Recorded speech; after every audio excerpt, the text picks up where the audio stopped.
Imagine this, one night, the entire planet goes silent. No traffic, no music, no people talking, no phones ringing, just complete silence. And then, from somewhere on Earth, one sound begins. At first it feels like a vibration under the ground. Then windows start shaking, birds fly into the sky, oceans tremble, mountains echo, and suddenly, every human on Earth hears the same voice. Not through a phone, not through the internet, not through television, but from one giant loudspeaker. A loudspeaker so powerful that its sound can travel across the entire world. One voice, one message, 8 billion people listening. But the real question is not, can a machine be that loud? The real question is, what would happen to us if it actually spoke? Because sound is not just something we hear. Sound is pressure. Sound is movement. Sound is an invisible force pushing through the air. And if that force becomes too powerful, it does not just enter your ears. It enters your body. It shakes your chest. It vibrates your bones. It can break glass. It can crack walls. It can turn a simple human voice into a disaster. Now imagine a scientist standing in the middle of a giant empty desert. In front of him is the biggest loudspeaker ever built. It is taller than skyscrapers, wider than a stadium. Its black metal body is buried deep inside the ground. Its cables run underground like giant roots. Its mouth faces the sky, like a dark tunnel waiting to speak. The scientist did not build it for music. He did not build it for fame. He built it for one dream, to say one sentence, and make every person on Earth hear it.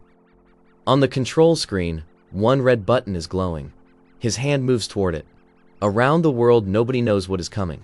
A child is sleeping in America. A family is eating dinner in India. A train is moving through Japan. A ship is crossing the ocean. A small village in Africa is quiet under the stars. And then, he presses the button. For 1 second, nothing happens. Then the desert floor begins to shake. Dust rises. Small stones jump.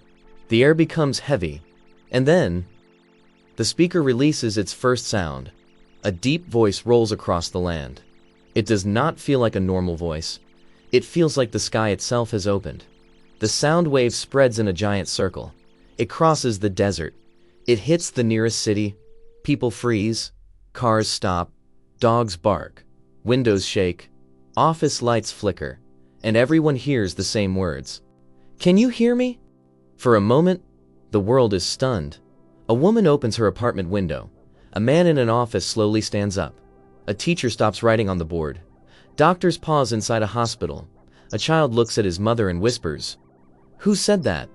The voice keeps moving. Across farms, across forests, across highways, across rivers, across oceans. It reaches ships in the middle of nowhere. It reaches snowy mountains. It reaches crowded cities. It reaches people who have never met, people who do not speak the same language, people who do not believe in the same things. For the first time in history, humanity is connected by one sound. But then, the miracle begins to break, because sound has one big weakness. Sound is slow. Light can move across the world almost instantly. Internet signals can travel through satellites. But sound needs air, and air takes time to move. So people near the speaker hear the voice first. People far away hear it later. People across the ocean hear it much later. And people on the other side of the planet may hear it after a long delay. That means the world is not hearing one message together.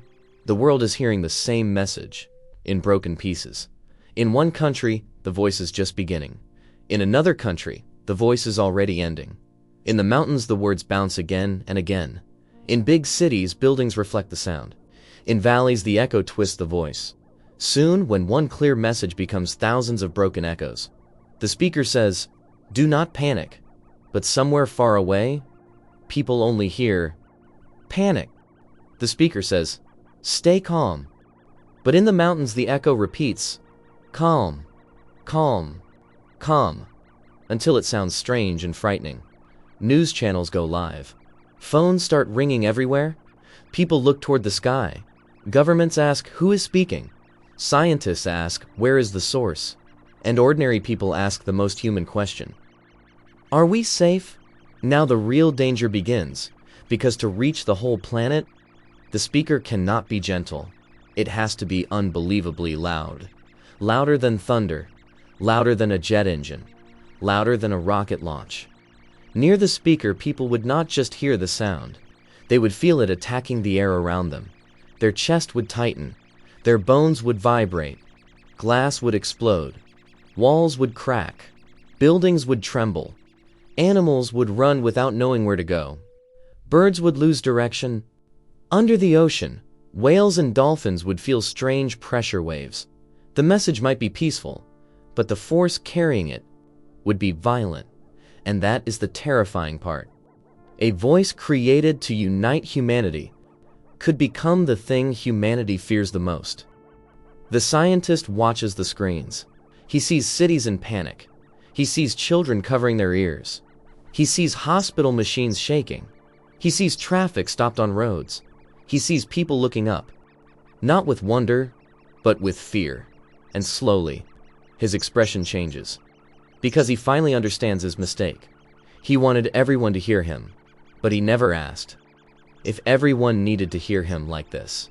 He thought the problem of the world was distance. He thought if one voice became loud enough, everyone would finally listen. But the world was never broken because voices were too small. The world was broken because people stopped listening.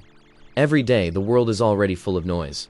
Loud screens, loud leaders, loud arguments, loud fear, loud anger.